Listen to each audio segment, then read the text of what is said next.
I realised we'd reached an absolute nadir with this when a professor at an American university, I can't remember which one, for 25 years had delivered a lecture about the use of offensive language in modern society. And as part of the lecture, he used examples of offensive language.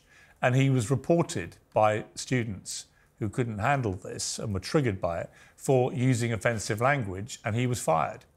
Even though the whole point of his lecture for a quarter of a century had been how you navigate the use of offensive language in society. And at that point, I realised we had literally lost our minds. I mean, the idea that a university professor would be hounded out of his job for giving a lecture about a subject where the students had just willfully, deliberately misused the use of the offensive language to get him out of his job seemed to me extraordinary.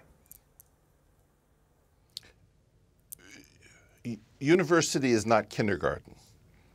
It is important to become intolerant of people who are not tolerant themselves. That will sound like a paradox to some. We have no time for that.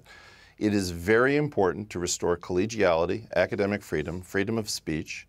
And a lot of people don't belong in university, and we need to practice exclusion rather than inclusion in their case. I don't know how to say this. This idea, this vogue that we have for things that sound good but make no sense, has to be purged from the system by the adults. Otherwise, there will be no adults in the system.